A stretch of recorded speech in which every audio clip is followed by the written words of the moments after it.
अस्सलाम वालेकुम friends, welcome to Urdu novels diary. Urdu novel diary presents Urdu novel Figare Ishqam writer Zoya Shah. अगर आप चैनल पर आ ही गए हैं तो वीडियो को लाइक करें, चैनल को सब्सक्राइब करके बेल आइकन को लाजमी प्रेस करें। थैंक्स।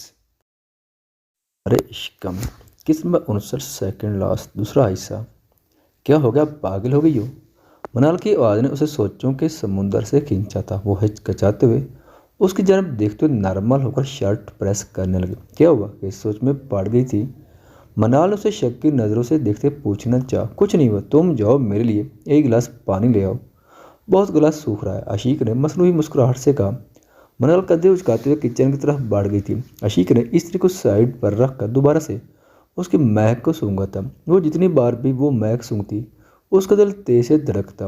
वो यहाँ नहीं आ सकता, नहीं वो यहाँ नहीं आ सकता। 4 साल बाद वो यहाँ आया। आखिर क्यों नहीं? ये मेरी गलत फहमी है, मैं गलत सोच रही हूँ। वो यहाँ नहीं है। तमाम सोचों को झटकती वो शर्ट प्रेस करने में मसरूफ़ हुई। मनाल ने उसे पानी का गिलास दिया जिसे वो घबराहट के मारे पूरा ही पी गई। क्या हुआ, पसीना क्यों आ रहा है इतना तुम्हें?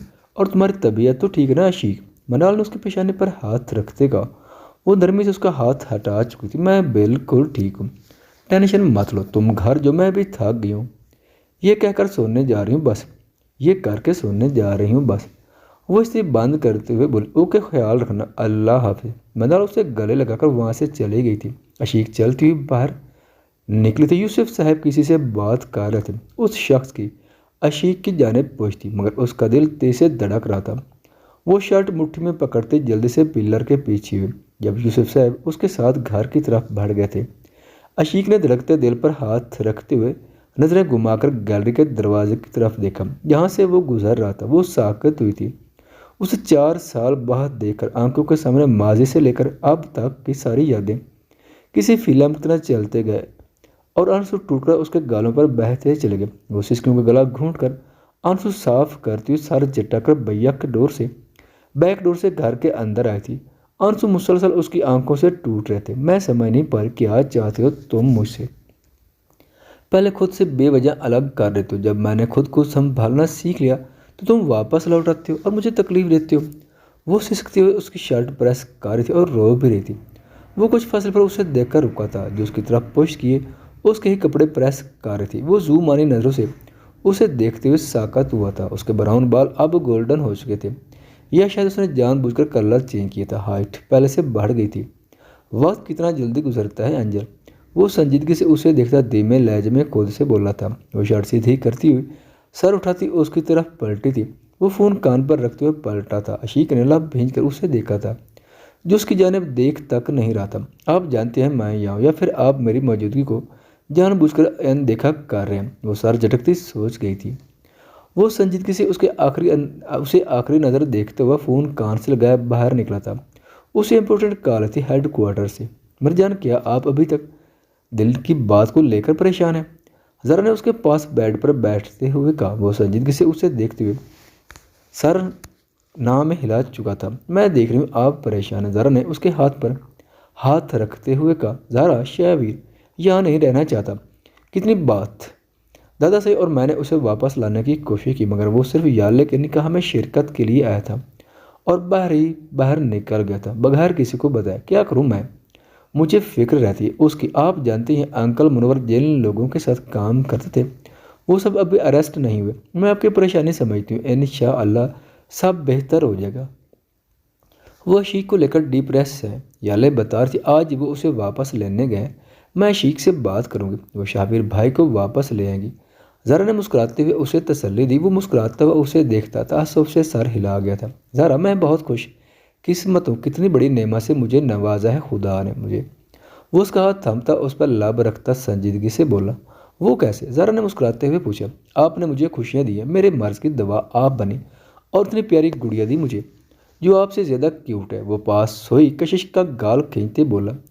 पर वो नींद में ही उसके हाथ पर हाथ रखती उसकी हथेली पर सर रख के। ज़रा और मरजान मुस्कुराते उसे देखकर। अब ये ऐसे ही सोएगी पूरी रात, बैठे रहें आप। ज़रा ने ब्लैंकेट दुरुस्त करते हुए मुस्कुरा कर कहा। मैं क्या कर था, यहाँ बैठे ज़रा। वो अपने पास बेड पर हाथ रखता बोला। ज़रा तशवीश से उसे देखते हुए वहाँ बैठी थी। वो मुस्कुराती हुई उसका सर अपने कंधे पर टिका गया था। सो जाए। उसके बालों में उंगलियां चलाते हुए मुस्कुराकर बोला। ज़ार ने मुस्कुराते हुए उसके हाथ को अपने हाथ में थमा। वो बेड के क्राउन से टेक लगा गया था और सुकून से आंखें बंद की थी। ज़रा भी उसके कंधे पर सर रखे सो गई थी। हीरा और मेरा यूसुफ साहब के साथ डिनर कर चुकी थी और सोने जा चुकी थी। अशीक हल्का फुल्का खाकर उठ गई थी। अपने कमरे में घुसती वो दरवाज़ा लॉक करते हुए बेड पर लेटी थी। मुझे लगा था मुझे लेने आया क्योंकि उसे एहसास हो गया होगा अपनी गलती का, मगर मैं गलती तुम्हें एहसास नहीं, एक बार भी मेरी तरफ नहीं देखा। वो कबर्ड से नाइट सूट निकालती लव पीती बुड़बुड़ाते हुए वॉशरूम में घुस गई थी। वो चेंज करके बाहर ही निकली थी जब उसकी आंखें हैरत से फैली थी। उसे अपने सामने अपने बेड पर टांग रखे बराजमान देखकर वो आईब्रो उठाता हुआ उसके हुलिये का जायजा लेते हुए लबों पर मुबहम सी मुस्कुराहट सजा चुका था। वो सुर्ख होती जल्दी से कबर्ड से दुपट्टा उठाकर पहन चुकी थी। क्या देख रहे हो ऐसे? आपको किसी ने ये चीज़ नहीं सिखाई कि किसी के भी कमरे में आने से पहले इजाज़त मांगी जाती है? वो तनाक कर बोली। उसकी मुस्कान और गहरी हुई थी उसकी बात पर। For your kind information miss Ashiq Shahveer Haidari Kazmi, मैं अपनी बीवी के कमरे में हूँ और मुझे किसी की परमिशन लेने की ज़रूरत नहीं अपनी वाइफ के कमरे में आने के लिए। वो उठकर उसके करीब टहलते हुए मानी खेजी से बोला। आशिक ने तिरछी नज़रों से उसे देखा था, जो उसे हर जाविये से ऐसे देख रहा था जैसे शिकारी अपने शिकार पर झपटते हुए दुरुस्त मौका की तलाश में। निकलो मेरे कमरे से इसी वक्त। वो पेशानी पर बाल डाले दरवाजे की तरफ इशारा करती बोली। जब वो उसकी कलाई सख्ती से पकड़ता उसे अपनी जानिब खींच चुका था।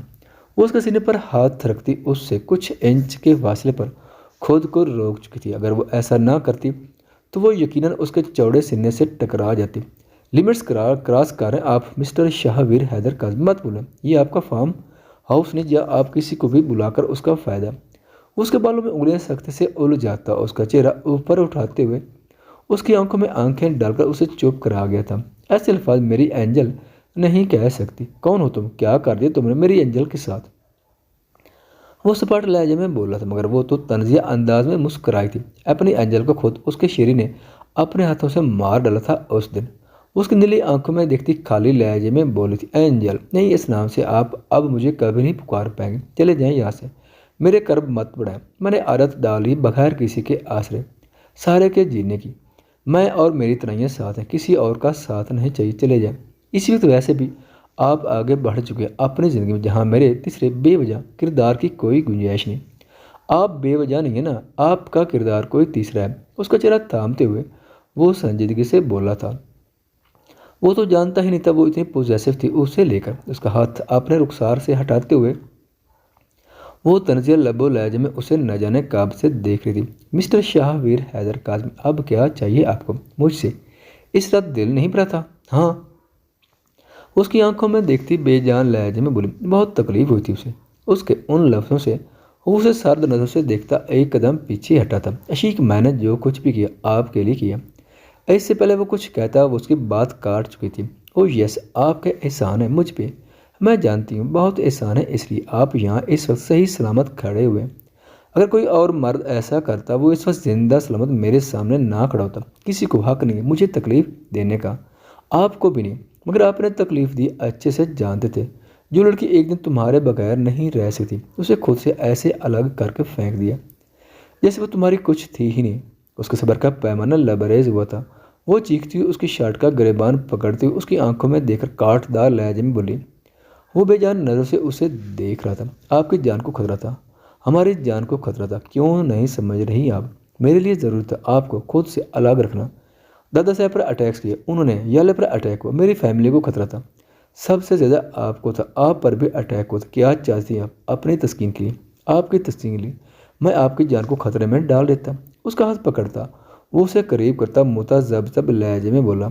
वो नम आंखों से उसे देखते हुए साकत हुई थी। अपनी खातिर, अपने दिली सुकून की खातिर मैं आपको अपने साथ रख लेता। इन ख्वाबों को अपनी मोहब्बत के लिए तोड़ देता जो आप बचपन से देखती आई थी।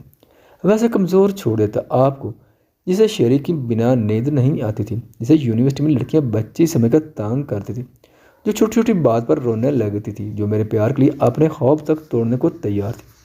वैसे छोड़ देता, उसके हाथ को छोड़ता। वो पीछे हटता दबे लहजे में गुर्राया था। और मुझे ऐसे ही खुद से बदगुमान करके यहाँ भेज दिया। क्यों नहीं बताया था मुझे कि क्या मजबूरी है तुम्हारी? क्या सोचते हो, क्या समझते हो खुद को तुम? हाँ, समझते क्या हो खुद को, बोलो। दोनों हाथ से उसकी शर्ट का करेबान पकड़ती वो करब से भरे लहजे में बोली थी, मैं मानता हूँ मेरा तरीका गलत था, लेकिन अगर मैं ऐसा ना करता आज भी मेरे सामने वही आशिक खड़ी होती जो मेरे बगैर कुछ नहीं थी, जिसे मेरा सहारा चाहिए था। लेकिन ये 4 साल जिस तरह मैंने काटे हैं आप जानती हैं, उसका दिल पिघला था, आंखों से आंसू टूटकर गाल पर लुढ़क गए थे। वो हाथ की पोछ से आंसू साफ करती, उसका हाथ पकड़ती, उसे दरवाजे की तरफ ले जाने लगी। चले जाएं इसी वक्त, मुझे अकेला छोड़ दें। दरवाज़ा खोलती वो उसका हाथ छोड़ती बेजान आवाज़ में बोली थी, कहीं नहीं जा रहा मैं। वो दरवाजे पर हाथ रखता सपाट लहजे में बोला, मेरे रूम से फ़ौरन बाहर निकलो वरना जान से मार दूंगी। वो निडर लहजे में उसे पीछे धक्का देती दोबारा बोली थी, अब आपको मेरी तरफ की बात सुननी होगी। जो कुछ मुझ पर गुजरा है, जो कुछ मैंने बर्दाश्त किया, वो सुनना होगा। वो उसे कंधों से पकड़ते दीवार से लगाता बोला था, क्या हो सकता है आपको? हाँ, आपको बहुत लड़कियां मिल गई होंगी, आप जिंदगी में आगे बढ़ गए होंगे। वो हकारत से मुस्कुराई थी, बगैर ये सोचे कि उसके अल्फाज किसी खंजर से उसके दिल को जख्मी कर रहे हैं, मगर वो जब्त किए हुए था। वो आज हर सूरत उसे मनाना चाहता था। आपकी गफलतों को क्या खबर जानम, हमारी उदासियां अरूज पर हैं। वो उसके दाएं बाएं दीवार पर हाथ रखते हुए गंभीर लहजे में बोला, मैं मजाक नहीं कर रही, अगर इसी वक्त तुम मेरे कमरे से बाहर ना निकले मैं जान ले लूँगी तुम्हारी, और ये तुम भी जानते हो कि मैं ऐसा करने में ज़रा भी झुझक नहीं खाऊंगी। वो खा जाने वाली नज़रों से उसे देखते हुए उसकी शर्ट का गिरेबान पकड़ते हुए उसकी आंखों में देखती एक एक लफ्ज़ चबाते हुए बोली थी, उफ, आप तो वाकई जान लेना चाहती है मेरी, कर लें जो करना है, मैं यहाँ से कहीं नहीं जा रहा, आपको लिए बगैर मेरी जान।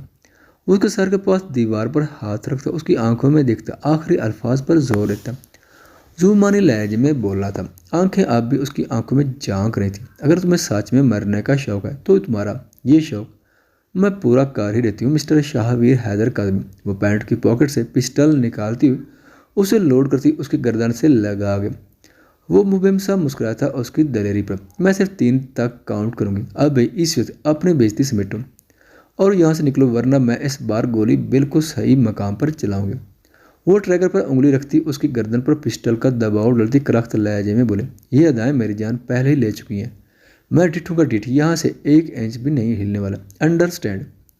वो उसके सुर्ख होते गाल पर अंगूठा रखता मुस्कुरा, जिसे वो दूसरे हाथ से झटक गई थी। एक उसकी आंखों में देखती संजीदगी से बोल रही थी। वो मुस्कुराता हुआ उसके चेहरे को करीब चेहरा कर गया था बेफिक्री से। Come on miss Aashiq Shah Veer Haider Kazmi, shoot me. वो हल्का सा मुस्कुराती हुई उसकी सुर्ख होती नाक की नोक पर उंगली रखता हुआ बोला, जिससे पर वो सुलग गई थी। 2 वो आंखों में ढेरों सर्दपन लिए उसे घुरती बोली थी, जिस पर वो गहरा मुस्कुराया था, आखिरी बार कह रही हूँ चले जाओ वरना जान से हाथ धो बैठोगे। क्या वाकई तुम अपनी मोहब्बत को पाने के लिए दूसरी बार अपनी मोहब्बत से गोली खाने को तैयार हो? उसकी नीली आंखों में झांकती तंजिया लबो लहजे में बोली। वो संजीदगी से उसे देख गया था। 3 वो ट्रैगर पर उंगली का दबाव बढ़ाती बोली, जो करना है कर लें, अपनी एंजल को लिए बिना श्री कहीं नहीं जाएगा। उसकी आंखों में देखता सपाट लहजे में बोला था। वो ट्रैगर पर उंगली का दबाव दे चुकी थी। गोली चलने की आवाज़ रात की पुरसकूनी को बर्बाद कर चुकी थी। शाहवीर ने सपाट नजरों से उसके हाथ को देखा था, जो उसने ऐन वक्त पर मोड़कर मिरर पर गोली चलाई थी, जो टुकड़े टुकड़े हुआ था। यकीनन वो उस पर गोली नहीं चला पाई थी। आशिक की आंखें आंसू से भर चुकी थी, पिस्टल उसके हाथ से छूटकर नीचे गिरा था। वो दीवार से टेक लगाती हुई नीचे बैठती चली गई, लबों पर हाथ रखे वो सिसकियों के बीचों बीच रोती चली गई। शाहवीर उसके करीब नीचे घुटना टिकाए बैठा था। मजबूत कह रहे हो मुझे? नहीं हूँ मैं मजबूत, तुम्हारी मोहब्बत हमेशा मेरी मजबूती की तरफ जाने की राह में हैल हुई है। क्यों थी मैं कमज़ोर जानती हो? क्योंकि मैं जानती थी शाहवीर है ना, वो सब ठीक कर देगा, मुझे तंग करेगा, शाह उसे मारेगा, उसे पुनिशमेंट देगा और मुझे प्रोटेक्ट कर, मुझे कभी ज़रूरत ही नहीं पड़ी स्ट्रांग होने की। शाहवीर हैदर काज़मी, क्योंकि तुमने मुझे तुम पर इन्सार करने पर मजबूर किया, असीर कर दिया। तुम्हारी मोहब्बत ने मुझे तुम्हारा मैं अपने जज्बात नहीं समझ पाई थी। जो लड़की अपनी मोहब्बत को पा लेने की खुशी में सुबह चमकते चेहरे के साथ उठती है, उसे ऐसे अल्फाज कहकर तुम जीते जी मार देते हो। क्या अब मेरे जज्बात की कोई कदर नहीं तुम्हारी नज़र में? अब तुम 4 साल बाद मेरी ज़िंदगी में वापस है और कह रहे हो तुम्हें दोबारा अपनी ज़िंदगी में शामिल कर लो। वो रोते हुए उसे देखती दीवार से सर टिकाती मध्यम लहजे में बोली थी। उसके लंबे बाल उसके भीगे चेहरे से चिपक गए थे। वो शीख तो लग ही नहीं रही थी, वो कोई दीवानी लग रही थी जिसने कदम कदम पर ठोकरें खाई थी और अब वो थक गई रास्ते की तलाश करते करते, जिसमें अब मंजिल तक जाने की सकत ही बाकी ना रही। गुलाब भीनते संजीदगी से उसे देख रहा था। उठे प्लीज़। वो उसके चेहरे से चुपके बालों को दुरुस्त करते हुए नरमी से बोला। वो हाथ चुड़ाती सर को झटक कर एक जानिब कर गई थी। ठीक है, अगर आप ज़िंदगी को अपने अंदाज में तन्हाई में गुजारना चाहती हैं, अगर मेरी मौजूदगी आपको तकलीफ़ दे रही है, अगर मैं वाकई आपका गुनहगार हूँ, तो वो पिस्टल उसके हाथ में रखता बोला। आशिक ने चौंक कर उसे देखा था। आप इसी वक्त मुझे ख़त्म कर दें। वेट, आपको वॉइस नोट देता हूँ जिसमें ये कबूल कर ले तो मैंने खुद को खुद गोली मारी। वो फ़ोन निकलता सूरज से बोल रहा था। आशिक का हाथ कांप उठा था जिसमें उसने कुछ सेकंड पहले पिस्टल रखा था। उसका दिल डूबता चला गया, सांसें तेज़ हुई। वो बेजान नजर से उसे देखने लगी जो वॉइस नोट बनाकर उसकी जानिब ऐसे बढ़ा चुका था जैसे वो एक छोटी सी मामूली सी चीज़ थी। कोई आपसे कुछ नहीं कहेगा, आप इसी वक्त मुझे मार दें। वो संजीदगी से उसके दूसरे हाथ में फ़ोन थमाता तहम्मुल से बोला। अशीक के दोनों हाथ कांप रहे थे। उसका हल्का बिल्कुल खुश्क हो चुका था। शूट में अशीक, मार दे मुझे, ये मेरी सज़ा, सही आपको तकलीफ़ देने के लिए। वो उसे देखता बोला। आशिक ने उसकी नीली आंखों में देखा। यूं ही कुछ देर दोनों ने एक दूसरे को देखा था। वो पिस्टल और फ़ोन नीचे गिराती हुई उसके सीने से लपट गई थी। रोते हुए वो लंबा सांस हवा के सपोर्द करता हुआ उसे अपने सीने में बेंच चुका था।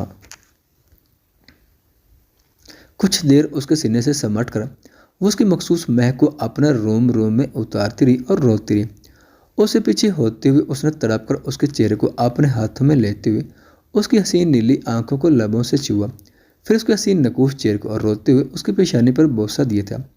वो उसे नीचे से उठाता हुआ बेड पर बिठाता हुआ टेबल से जग से गिलास में पानी डालकर उसके करीब कुछ फासले पर बैठते हुए गिलास को उसकी जानिब बढ़ाया। अशीक ने गिलास लेते हुए कुछ घूंट भरकर गिलास साइड बॉक्स पर रखा था। वो बहुत शर्मिंदा थी, वो बहुत कुछ कह चुकी थी। उसे वो अपने ऑफ वाइट रुमाल से उसके भीगे हुए चेहरे को साफ करने लगा। मैं छोटी बच्ची नहीं शाह, वो नजर झुकाया बोली थी। वो बेमिसा मुस्कराया था। मैं जानता हूँ आप छोटी बच्ची नहीं है। उसके चेहरे को देखता वो संजीदगी से बोला था। आशिक ने उसकी पुरकशिश आंखों को देखा था। अगले ही पल उसका सर कुशन पर रखता उसके दोनों हाथों की उंगलियों में अपनी मजबूत उंगलियों को उलझाए उस पर झुका था। आशिक ने आंखें बंद करते हुए उसके दहकते लबों को अपने लबों पर महसूस किया था। उसके लबों से उसकी गर्दन पर झुका था। उसकी गर्म दहकती सांसों को आशिक ने अपने गर्दन पर महसूस किया। उसके हाथ के पोस्ट पर नाखून से स्क्रैच करती हुई आंखें सख्ती से बंद कर चुकी थी। उसने साइड लैंप को बुझाया था। रात 2:30 बजे उसे आज़ादी बख्शता उठा था। वो गहरी नींद में थी। वो अपना फ़ोन उठाता हुआ अपने कमरे में चला गया था। आप ही उठ जाएं, आपने नमाज नहीं पढ़नी आज? मीरा की आवाज़ उसके कानों में पड़ी थी। वो जल्दी से आंखें वाह करते हुए उठी थी। आप बाल खोलकर सोई थी? मीरा ने मुस्कुराते हुए उसे देखा। आशिक ने साथ पड़े कुशन पर अपने बालों को बिखरा देखा। वो मुस्कुराती उठी थी। खुद से ब्लैंकेट हटाते वो झुझकी थी। मेरा, आप लोग कल रात कहीं गए थे? वो ब्लैंकेट मुट्ठी में पकड़ती बोली। आपको पता लग गया? ओह नो, हम आइसक्रीम खाने गए थे दवा के साथ। आप भी, लेकिन आपको नहीं बताना था ना। मेरा ने मासूमी से अपना राज खुद फाश किया, जिस पर वो मुस्कुराई थी। अच्छा, आप नमाज पढ़ लो, मैं हिरा मोटी को उठा दूँ, वो अभी तक सोई हुई है। आप हमेशा हमें उठाती, आज आपको मैं उठाने आई थी। देखो, वो दरवाजे से जाती हुई उसे ताना देगी, जिस पर वो हल्की सी मुस्कुराई थी। खुद से ब्लैंकेट हटाते हुए वो उठी। वो अपने नाइट सूट में ही थी। खुद को देखती वो मुस्कुराई और फिर बालों को फोल्ड करती हुई कबर्ड से कपड़े निकालने लगी और फिर फ्रेश होने चली गई। नमाज अदा करके वो कमरे से बाहर निकली और किचन में सबके ब्रेकफास्ट को तैयार करने का कहकर वो उसकी कॉफ़ी बनाने में मसरूफ़ हुई थी, लबों पर मुस्कान सजाकर।